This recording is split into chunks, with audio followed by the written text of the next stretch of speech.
Bonjour à tous, donc nous sommes rue des Carmes et nous accueillons aujourd'hui Khaled El Khaled pour un entretien sur le Yémen et à la fois la situation nationale et les rapports de force régionaux qui encadrent le conflit yéménite. Alors première question, j'ai envie de dire la plus évidente, les Houthis semblent gagner militairement et ces victoires militaires semblent les encourager à vouloir négocier aussi bien avec les Saoudiens qu'avec les Américains plus directement. Qu'en pensez-vous? Aujourd'hui, après 5 ans de guerre, on voit vraiment que les Houthis sont en position de force. Le gouvernement Hadi est toujours en exil. La coalition, avec tous ces bombardements et ces frappes, on pense qu'il n'y a pas de résultat pour cette guerre. Donc, aujourd'hui, la seule solution que tout le monde voit, c'est la négociation. Les Houthis appellent à la négociation. Mais les Houthis demandent que les Américains et les Saoudiens seront en partie dans ces négociations et non seulement le gouvernement de Hadi. Parce que les Houthis pensent que c'est la coalition et les Américains qui doivent prendre la décision de cesser la guerre. Au sud du pays, la situation semble différente, puisqu'on a le mouvement séparatiste qui domine. Il a derrière un parrain assez puissant, assez riche, les Émirats arabes unis. Donc les séparatistes du sud contrôlent Aden et on se demande si dans les négociations de demain, ces séparatistes peuvent obtenir quelque chose. Une confédération, une fédération ou autre chose. Alors, qu'en pensez-vous? Est-ce que ça va finir par une résolution finalement saoudo-émirienne de la question séparatiste? Un deuxième problème qui s'ajoute à la question yéménite, le problème du Sud, parce que l'Arabie saoudite et les Émirats sont censés venir au Yémen pour soutenir le gouvernement légitime de Hadi et faire revenir ce gouvernement de l'exil au Yémen. Mais le problème c'est qu'une partie de la coalition, qui est les Émirats, a soutenu en partie au détriment du gouvernement de Hadi. Aujourd'hui, les séparatistes du Sud réclament la scission, mais ce n'est pas facile parce qu'il y aura une guerre pendant des années et des années entre le Nord et le Sud si cette scission aura lieu. Donc, moi, je pense que la solution, c'est de revenir au dialogue national qui a prévu une forme de gouvernement en confédération entre toutes les régions du Yémen. C'est ça la solution, à mon avis, et pas la scission. Le dialogue et un gouvernement confédéral ou une sorte de confédération entre les différentes régions du Yémen.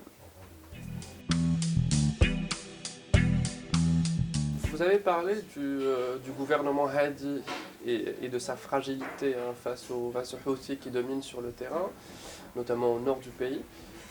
Mais a-t-il un avenir finalement ce gouvernement? Le problème du gouvernement de Hadi, c'est un gouvernement, on peut dire, virtuel, parce que c'est un gouvernement en exil. Sur le terrain, il y a les Houthis au nord, il y a les séparatistes au sud, mais le gouvernement de Hadi n'a pas même 1 kilomètre pour le gouverner. C'est un gouvernement qui est soutenu par l'Arabie saoudite, qui touche des salaires juste pour représenter la légitimité et pour donner légitimité à la coalition au Yémen. Donc l'avenir de ce gouvernement, moi je vois seulement dans le cadre d'un dialogue pour reconnaître la légitimité après la formation d'un nouveau gouvernement qui représente toutes les parties qui sont sur place. Il a été question tout à l'heure de ce fameux dialogue national qui a eu lieu par le passé et qui pourrait demain servir de plateforme pour des négociations. Alors comment imaginer cette réactivation du dialogue national et quel rôle pourrait-on attribuer demain aux parrains de chaque partie, l'Arabie saoudite pour le gouvernement Hadi, les Émirats pour les séparatistes du Sud et éventuellement l'Iran pour les Houthis? En fait, le dialogue national qui a eu un grand succès au Yémen, il a traité toutes les questions des Houthis, les questions des armes, la question du Sud, toutes les questions ont été traitées et on a proposé des solutions. Évidemment, les Américains étaient là, les Saoudiens étaient là, tout le monde était là et on était en train de signer une sorte d'accord final sous l'égide des Nations Unies. Mais après, il y avait cette guerre. Si aujourd'hui, nous voulons revenir à la paix, il faut recommencer là, la conférence de dialogue national. Parce que toutes les parties vont autour d'une table, chacun parle de ses problèmes et on propose les solutions pacifiques et tout le monde viendra pour soutenir cet accord.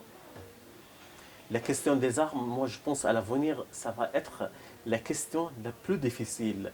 Parce que l'Arabie Saoudite aujourd'hui, elle ne voulait pas de tout coup les Houthis possèdent des armes et les Houthis sont. Moi je suis sûr et certain que les Houthis n'accepteront jamais de laisser leurs armes. Donc c'est une question qui doit être négociée dans la conférence de dialogue national et on trouvera évidemment une solution à toutes ces questions.